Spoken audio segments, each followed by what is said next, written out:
bral LSD, že mu pomohlo vyřešit tu strukturu, ty molekuly.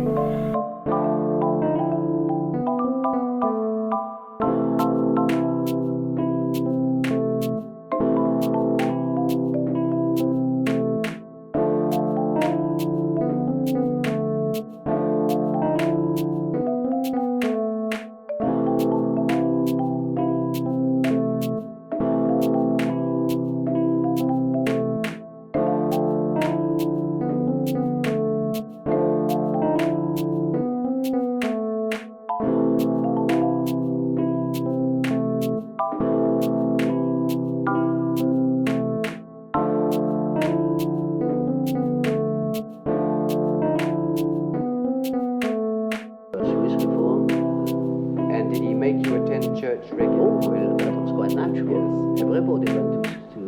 Yes. Yes. And did you believe in God? Oh, yes. Do you now believe in God? Now, difficult to answer. I know. I don't need to believe. I know.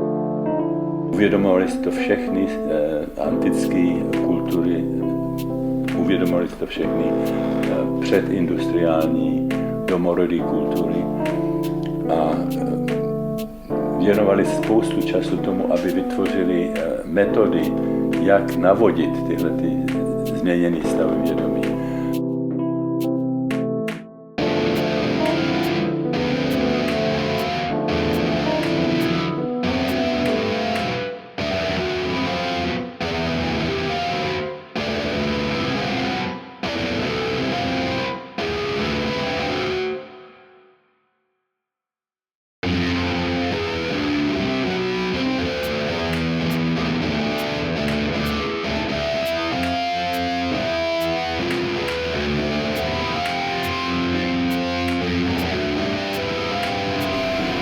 Měli pro ně spoustu použití, například měli pravidelné rituály, kde skupiny z těch kultur nebo někdy celý kmen, celá skupina současně vstoupila do mimořádného stavu pro rituální důvody. Stavy, v níž prožívali vztah, spojení s dimenzemi reality, které v normálním stavu vědomí nejsme schopni chápat.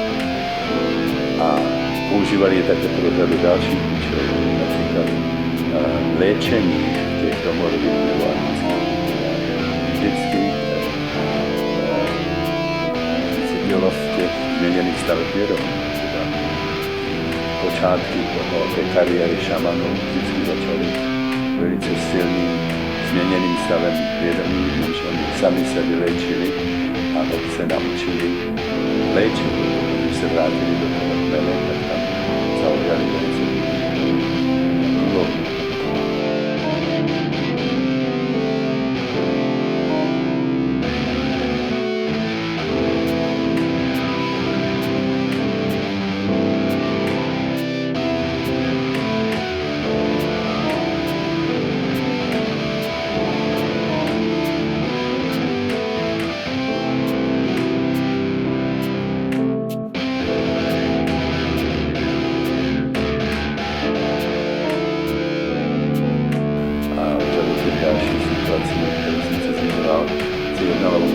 Člověk prožije vlastní smrt předtím, než se mu to stane